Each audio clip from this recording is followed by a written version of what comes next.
Segemilang apapun pembangunan di masa seseorang presiden memimpin, jika nyawa NKRI sampai dipertaruhkan, seketika saat itu juga sosok pemimpin tersebut layak diberi gelar pengkhianat.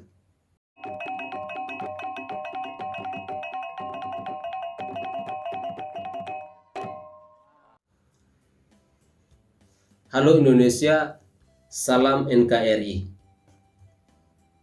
Saya mungkin satu-satunya orang yang tak ikutan heboh berbangga saat mantan Presiden ke-6 Republik Indonesia, yakni Susilo Bambang Yudhoyono atau SBY, tampil tak sengaja di film Hollywood dengan judul The Tomorrow War yang dirilis pada awal Juli lalu. Namun tidak begitu bagi mereka yang SBY.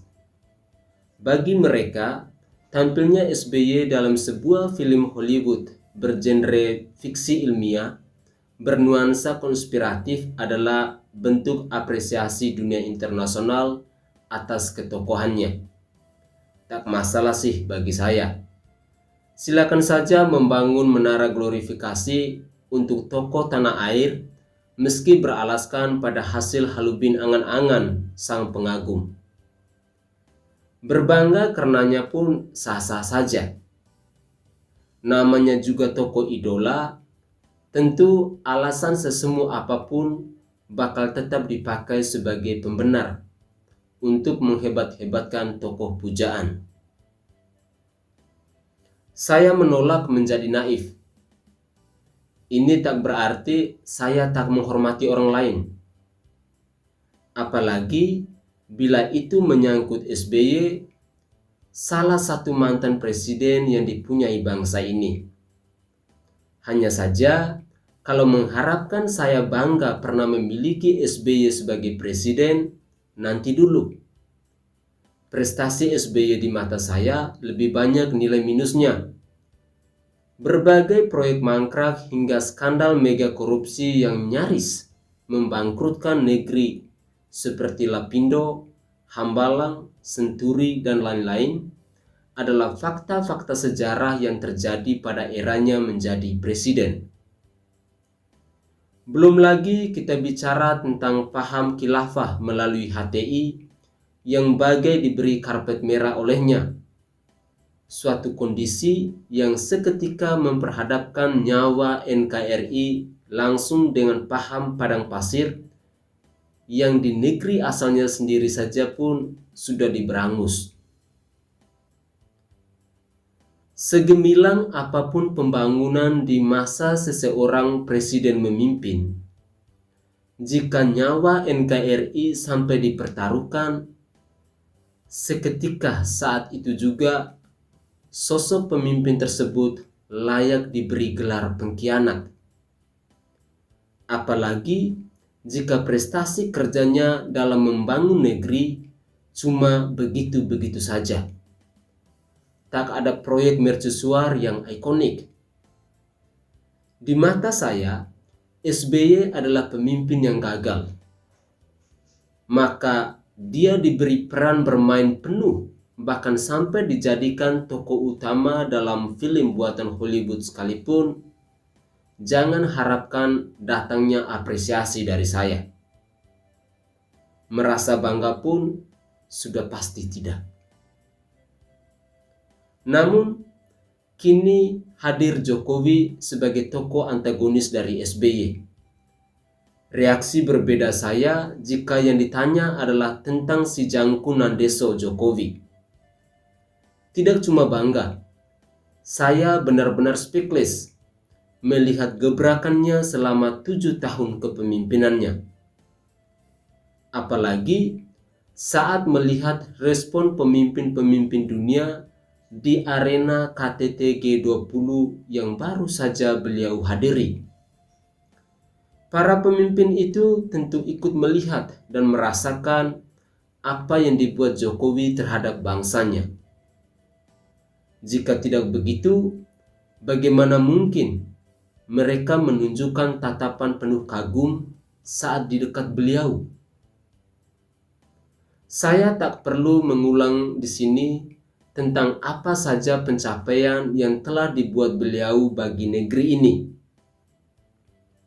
Karenanya, saya cukup menyoroti hal lain yang jarang diekspos netizen tentang sosok presiden kita yang satu ini adalah tentang kemiripannya dengan nasib bangsa Indonesia ini.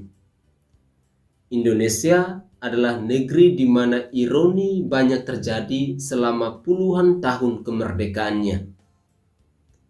Katanya Indonesia adalah negeri yang berlimpah akan kekayaan alamnya. Faktanya, golongan menengah ke bawah menjadi dominasi populasi. Uniknya, dari golongan masyarakat itulah Jokowi berasal. Anak dusun yang bahkan masa kecilnya sempat diwarnai pengalaman penggusuran rumah tempat tinggal adalah gambaran sempurna tentang kerasnya hidup di Indonesia pada golongan masyarakat menengah ke bawah. Karena yang mendominasi populasi adalah golongan masyarakat yang sedemikian, maka wajar apabila karenanya Indonesia sering diremehkan dunia internasional. Bahkan negeri tetangga seperti Malaysia dan Singapura pun kerap memandang cuma sebelah mata ke bangsa kita. Namun, itu semua adalah kisah masa silam saat Jokowi belum tampil untuk memimpin bangsa ini. Kini di 7 tahun usia kepemimpinannya atas negeri ini, perlahan tapi pasti kondisi-kondisi ironis itu dibenahinya dengan telaten, sabar dan sepenuh hati. Hasilnya pun seketika terasa.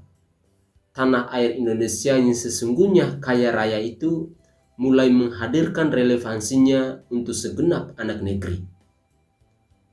Dampaknya pada pandangan dunia internasional pun berubah. Indonesia kini mulai diperhitungkan.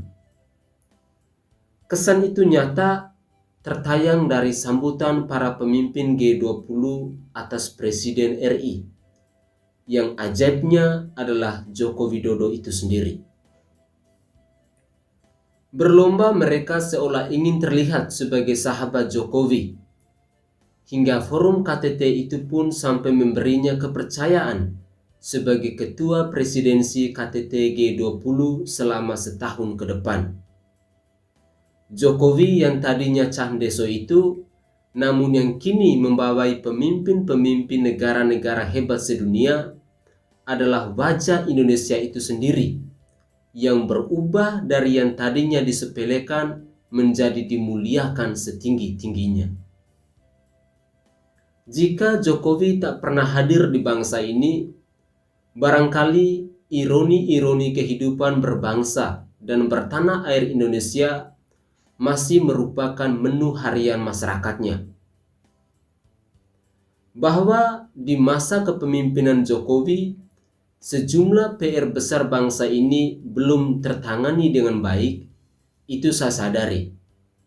Namun, kesempatan ini bukanlah hendak menilai rapor kinerja Jokowi. Diskursus ini hanya hendak mengekspresikan kebanggaan atas terpilihnya Jokowi sebagai presidensi G20 kemarin. Suatu kepercayaan yang tak pernah diberikan dalam 10 tahun masa kepemimpinan SBY. Sekalipun misal faktanya jabatan itu bersifat bergiliran. Jadi, diskursus ini tak lebih dari apresiasi atas citra negeri kita kini di mata internasional. Derajat negeri telah terangkat tinggi berkat kecemerlangan seorang anak dusun bernama Jokowi ini. Kegemilangannya mengantar negeri ini membalikan kondisi ironi jadi harmoni adalah modal penting baginya dalam menata dunia di tangan 20 pemimpin negeri yang dibawa kendalinya selama setahun ke depan. wajah Indonesia yang buram selama puluhan tahun diubahnya hanya dalam 7 tahun. Maka tidak salah jika saya berharap bahwa dalam 1 tahun kepemimpinannya pada kelompok G20 akan ikut berkontribusi pada penataan dunia untuk semakin humanis dan pro-ekologi. Apalagi solidaritas sosial global kini ditantang akibat adanya tantangan bernama perubahan iklim ekstrim selain pandemi COVID tentunya.